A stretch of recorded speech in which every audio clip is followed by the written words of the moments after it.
Bom, continuando.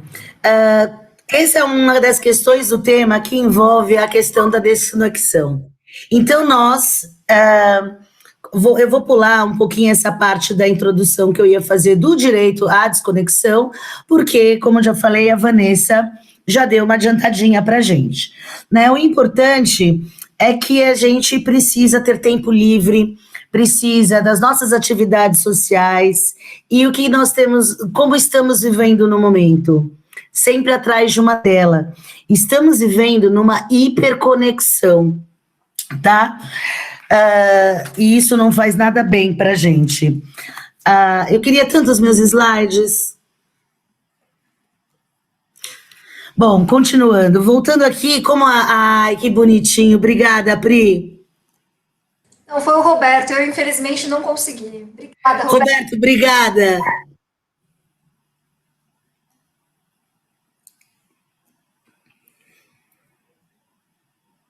Conseguimos pular já para o terceiro?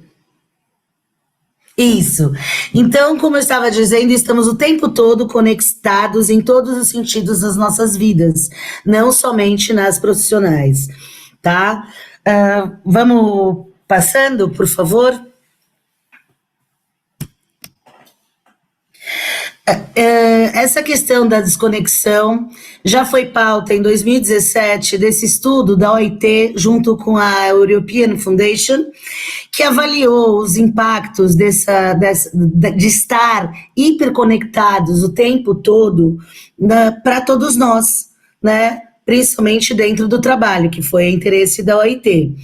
Então, nesse relatório, ele coloca que a quantidade, o nível de estresse, quando ele é aumentado por esse excesso, por essa hiperconexão mesmo, onde a gente perde completamente o limite entre a vida pessoal e o trabalho. Quando você pega o seu celular e vai ver o seu WhatsApp, você não separa depois das 6 horas se você vai ler um WhatsApp sobre trabalho, de um colega, ou se é de um amigo, você está conectado, e se for uma informação de trabalho que você possa resolver na hora, você faz.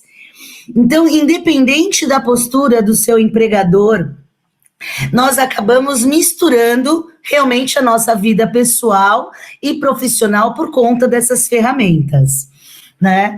E é isso que esse relatório vai demonstrar e fazer sugestões para que a nossa saúde mental não seja completamente afetada.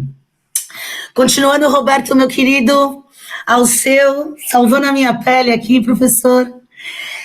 Como a Vanessa falou, o direito à desconexão, em termos de legislação, ele veio na França, ele passou a ser normatizado a partir de janeiro de 2017, mas ele já vem antes.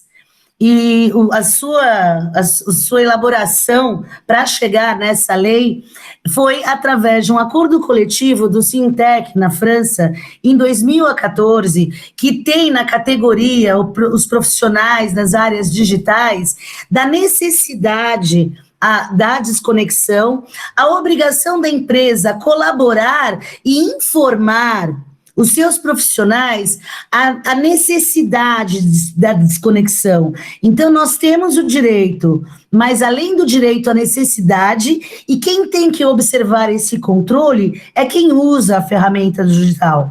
Então, o direito da desconexão não é só estar longe do trabalho, se desconectar do trabalho, porque eu tenho as minhas férias, eu não vou fazer hora extra, o domingo é sagrado para mim. Não, a lei ela é clara em falar da desconectar do uso das ferramentas digitais, porque é isso que está adoecendo as pessoas, os profissionais que ficam ligados o tempo todo na telinha. Continuando, Roberto.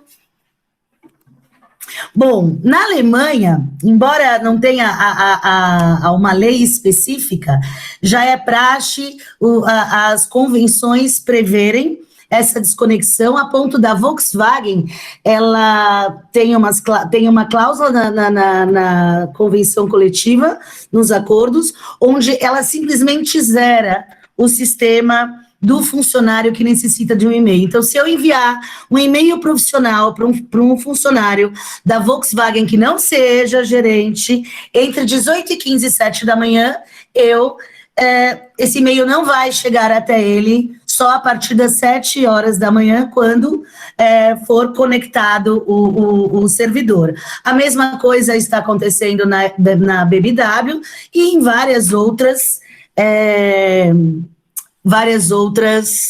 empresas alemãs. Camila, achei o erro. Ela entendeu. Na Espanha, não existe uma legislação específica do trabalho em relação à desconexão.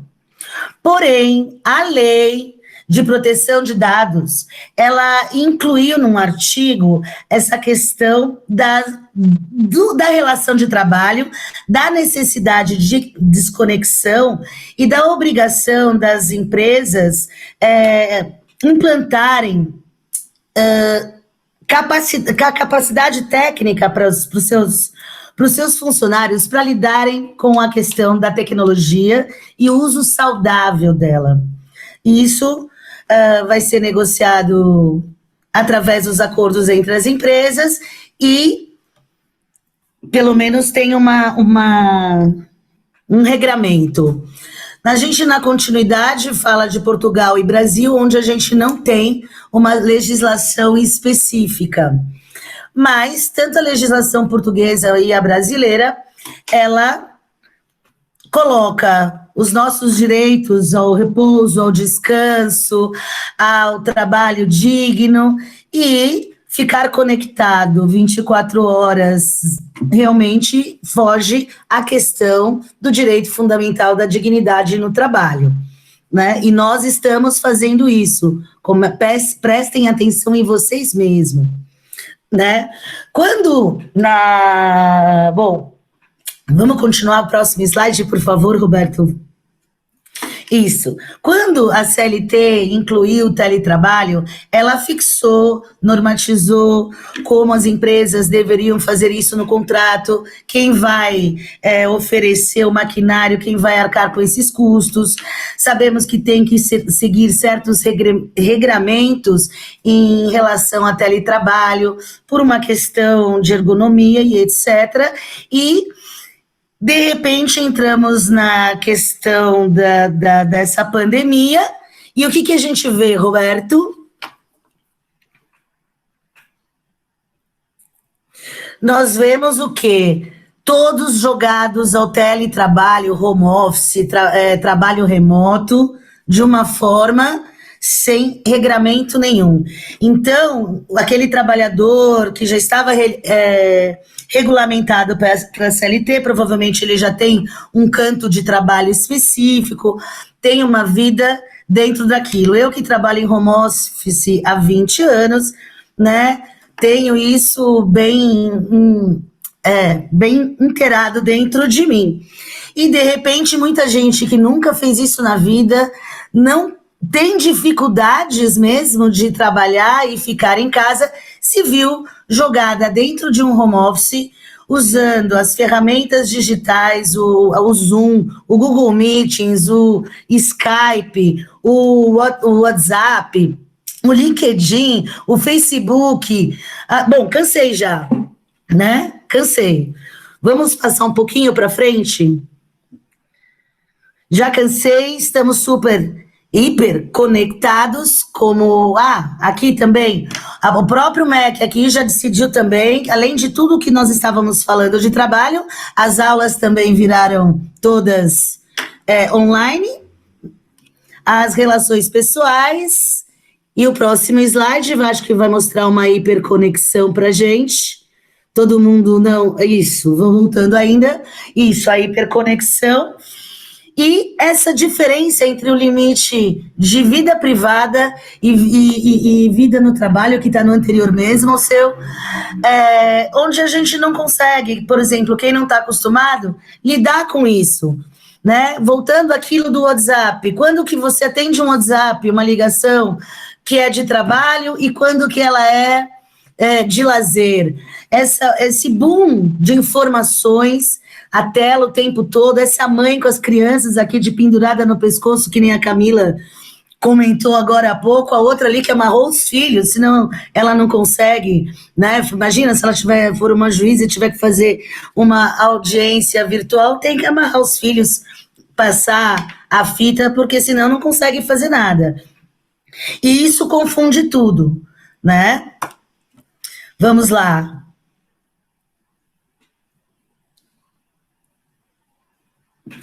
É exatamente o que a gente está vivendo. Além de tudo aquilo, já vamos acrescentar a telemedicina, que foi regulamentada bem recentemente. Agora nós já podemos fazer nossas consultas online e receber as nossas receitas com um certificado digital e ir à farmácia. Você não precisa ir mais no médico. E até atividade física nós estamos fazendo online. Nessa pandemia tive algumas aulas de pilates online, yoga online, é tudo online mesmo. E daí o que nós temos? Pessoas extremamente estressadas. E além do estresse todo que nós conhecemos, e mesmo essa questão de pandemia, medo, alteração de rotina, que é muito importante, e todo dia eu lembro do meu professor falando que a importância de se manter a rotina num período desse é o tecnoestresse, que é isso causado por essas telas, por essas ondinhas que vocês estão vendo, essas radiações e não ionizantes que estão nas telinhas e nas antenas invadindo o nosso corpinho. Todo mundo está se sentindo mais cansado, não tem um de vocês aqui que vai dizer que não está se sentindo fatigado. Bom, quando você tem essa hiperconexão, nós temos algumas doenças específicas desse tecnoestresse, né, que é esse uso exagerado da tecnologia, que a gente mesmo perde o controle. Esse primeiro é muito interessante, que é essa síndrome do toque fantasma, que quem aqui vai me dizer que nunca adivinhou que o celular ia tocar e ia chegar uma mensagem? Tenho certeza que daí você pega o celular, não é nada, passa um segundo, chegou a mensagem. Viraram todos bidus e adivinhamos quando vão chegar mensagens. Ou então escuta um celular que não está tocando. Todo mundo aqui já deve ter sentido isso. Bom, eu já me sinto um pouco mais doente, né? Com tecnoestresse. A nomofobia, ela é muito interessante, né? É aquela ansiedade que muitas pessoas têm, que é de nomobiofobia, de estar sem o nosso aparelhinho que nos conecta ao mundo o tempo todo, ainda mais nessa época de teletrabalho forçado misturado com estudo forçado, com casa forçada, enfim. Quando você está sem o celular e aquela coisa, tudo que parece que você pretendia fazer precisava do celular. Você precisa do WhatsApp, você precisa fazer um contato, você precisa do seu Google, você precisa do seu celular. Alguém já sentiu essa sensação? Como se não tivesse nenhuma outra alternativa de resolver o seu problema, se acabar a sua bateria e você não tiver como carregar o seu celular. A depressão básica, todo estresse pode vir a acarretar numa síndrome depressiva, mas tem uma questão muito interessante. Essa depressão causada pelas redes sociais, muitas vezes ela vem por conta de muitas vezes você não conseguir fazer aquilo que todo mundo está fazendo. E muitas vezes também aquela ansiedade de estar perdendo alguma coisa. Essa nova doença, essa fear of missing out, é o medo de estar perdendo alguma coisa. Então, ao mesmo tempo que quantas lives aqui eu vi de colegas que estavam acontecendo com lives de outros colegas no mesmo horário, e o tempo todo a gente querendo dar um jeito de estar em todos os lugares, em todas as lives, usa um celular, usa um computador, divide a tela, usa Google, Firefox, enfim, queremos estar ao todo tempo conectados para não perder nenhuma informação. E daí o que temos? Uma avalanche de informações e pouco foco e pouco aprofundamento. Né? Outro dia eu vi uma notícia aí sobre vacina de Covid e era um monte de notícias, de estudos, mas eram resenhas de estudos.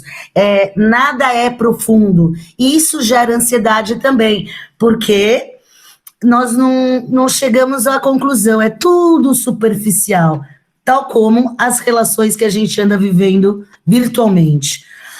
Fora os problemas físicos que acabam trazendo consequências também para o nível da saúde mental, que é a postura. Quem foi para home office de vez em quando, de última hora, não tem um espaço programado para trabalhar, como de repente eu tenho meu escritório, né? Não estou lá agora porque o sinal de internet ainda é pior do que daqui de casa. Eu já vi gente em reunião deitado em cama, sentado no chão com o filho, ou igual aquele slide que a mãe está no pescoço. Então, né, isso é ótimo para o nosso organismo, muito bom. Essa questão dos fones de ouvido, esse aqui ainda é tranquilinho, mas tem aqueles super potentes da Sony, aquilo é ótimo para perda auditiva. Eu vi o Célio agora, quando estava falando no microfone, ele estava fazendo quase um contorcionismo para conseguir usar aquele equipamento. A insônia que tudo isso dá, você pensa, vou relaxar, vou lá, vou bater um papinho com os amigos antes de dormir. Terrível, não dorme mais, porque aquilo desperta. Essa luzinha, que é a radiação que emite a tela, acaba. E o estresse de não lidar com a tecnologia. Por exemplo, do dia para a noite, passamos a fazer tanta coisa para a tecnologia que na hora de apresentar alguma coisa você não sabe lidar com o programa, com o botão, trava, cai e pensa, o médico que tem que passar receita pelo WhatsApp, aquele médico que nunca precisou fazer isso gera um estresse também absurdo. Temos que nos tornar técnicos do dia para a noite, além de tudo, não é? Continuando ao seu querido. Bom, todos nós aqui já ouvimos falar em síndrome de burnout, que é a síndrome de esgotamento, e o que nós temos percebido aqui, os estudos dos últimos 2 anos, que a síndrome de burnout, ela só teve um aumento de 114%. O que é isso? E isso está atrelado a esse uso excessivo de tecnologia, que só desconectando vamos conseguir. E por mais que o empregador tenha obrigação, como já se prevê na legislação francesa, nos acordos alemães, a própria pessoa não desliga. 78% dos executivos e profissionais liberais utilizam suas ferramentas digitais profissionais nos seus horários de lazer também. Quantos de vocês ficam desconectados no fim de semana, à noite? Né? Então, isso vai aumentando. Por que acontece a síndrome de esgotamento? Porque nós mesmos vamos nos viciando nessa coisa da tecnologia. Porque a partir de 3 horas na frente da tela, nós temos vontade de mais tela. Vocês sabiam disso? Então, nós mesmos nos boicotamos no sentido de não nos permitir desconectar. E o que a síndrome de burnout pode acarretar para todos nós? Os problemas físicos básicos, enxaqueca, dor de cabeça, essa exaustão que a maioria de todos estão sentindo, palpitação, então você faz o trabalho, está lá à noite, seu coração está aumenta a pressão e pum, morre, tem um AVC, uma morte súbita, causado por esse esgotamento, muitas vezes provocados por nós mesmo. Muita palpitação, Adriana, muita palpitação, né? Esse também trabalho no meio digital, que fomos todos jogados de última hora, nos coloca que o trabalho, ele tem, não só o trabalho, as nossas relações de trabalho, de humano, elas precisam precisam da conexão com o outro, elas precisam das relações, né? E o que a gente vê? Esse afastamento. Adoraria dar um abraço no senhor hoje, professor, morrendo de vontade, e nós não podemos. É tudo sem tocar. E isso vai gerando também todas essas mazelinhas no nosso psique até acabar conosco. Vamos rapidinho para eu tentar ser mais rapidinha? Enfim, com tudo isso, o que parece ser uma facilidade, que a gente faz tudo em casa, que é altamente produtivo, acontece ao contrário. Ficamos doentes, estressados, deprimidos, ansiosos e não é aquela facilidade toda. A produtividade cai. Mesmo, como eu falei, sendo obrigação do empregador zelar pela segurança, tentar de alguma forma monitorar o equilíbrio, né? O empregador, olha, gente, não é assim, vou desligar o servidor, não adianta eu desligar o servidor da empresa se eu ficar com o meu celular ligado e o meu laptop ligado. Não vai adiantar nada, meu empregador, né? E caminhando para o fim, né? Essa pesquisa super recente deste mês, eu acho que é algum dia de maio aqui da UERJ, com esses dados de estresse da pandemia, onde eles passaram a medir o estresse num período e um mês depois de depressão foi 50% e ansiedade quase dobrou em um mês das pessoas pesquisadas da UERJ. Um assunto não muito feliz, mas que faz parte, está na nossa pauta, principalmente na minha, está no próximo slide. Ah, não era essa, não era o outro, mas podemos ir para o outro e voltar para esse? Só para não perder isso. O suicídio. Nós não temos dados concretos porque não temos a cultura de divulgar os dados de suicídio, mas saiu essa semana essa notícia que, embora nós não temos as estatísticas reais dos suicídios nessa época, por teletrabalho, pelo isolamento, pela falta de contato das pessoas, o SAMU atesta que esse número tem aumentado bastante. Embora nós não temos essa estatística direitinho, mas esse é um outro assunto. Voltando para o anterior, que fala do estresse dos professores, uma colaboração da Priscila aqui, que veio essa notícia do grau de estresse com esses professores de Maceió, que não é só dar aula. Vai lá, tem que gravar a aula, não ficou boa, grava outra, regrava. O professor era um professor, agora virou um ser de uma mídia, que ele tem que lidar com iluminação, postura, se bobear, fazer um curso ainda de teatro online, para conseguir dar uma aula na frente da câmera da TV. Eu tinha até um videozinho de uma professora que postou no Facebook, ela gravando a aula, o filho vindo no pescoço, mas a gente não vai ter tempo para isso. Vamos um pouquinho mais para frente, agora a gente pula do suicídio, mais um. Agora, esse aqui é o meu momento top dessa apresentação, meus queridos. 10 questõezinhas para vocês responderem para vocês mesmos em 30 segundos e ver se vocês respondem 5 a mais de uma delas.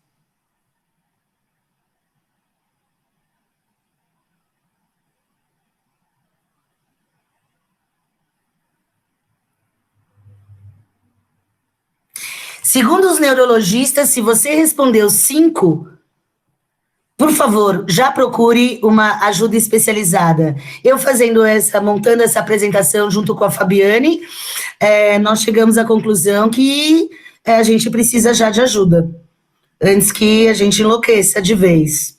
E para a gente ficar um pouquinho melhor nesse tempo, vamos para o final, que são as dicas do que a gente deve fazer. Então, 3 horas de tela já vicia. Tente fazer os equipamentos descansarem. Desligue o celular na hora de dormir. Ah, mas eu preciso do despertador. Haha! Por R$30 você arruma um desse daqui, No Mercado Livre te entregam em casa e você não precisa ficar com aquele aparelhinho no seu criado mudo e nem despertar com aquele som, né? Esse aqui. Enfim, mantenha distância da tecnologia, faça atividades ao livre, pratique esportes, evite se isolar, mesmo que a gente tenha que fazer isso conectado, mas de uma forma bem à vontade, e tenha rotina, como diz o professor Nelson, e se tiver que trabalhar em casa, você que não tinha o seu espacinho, arruma um canto como aqui é o meu office. É isso, gente, né? Vamos cuidar da nossa cabecinha. Essa é a Patrícia que eu aprendi a admirar. Ah, Patrícia, gostei desse seu despertador aí, viu? Parabéns. Priscila, vamos em frente. Você foi incrível, Patrícia, incrível. Nós não tivemos perguntas pelo chat. Alguém quer fazer alguma rápida consideração? Se não, passaremos para o segundo painel. Ah, Vivian, é você que está aí? Puxa vida. Sou eu, professor. Tudo bom, querida? Quanto tempo? Tudo bem, senhor? Tudo bem, querida, bem. Como a Patrícia, ela surpreendeu, né? Falar de quê sobre esse assunto? Não tem nada para falar, ela não teve tempo para expor o que ela queria expor. Agora, tem um detalhe, Patrícia, aprenda a fazer essa exposição, porque eu ainda não aprendi também, viu? Mas fala, Viviane, que alegria te ver. Se nós não temos outras perguntas, eu parabenizo a Patrícia e a gente passa para o segundo painel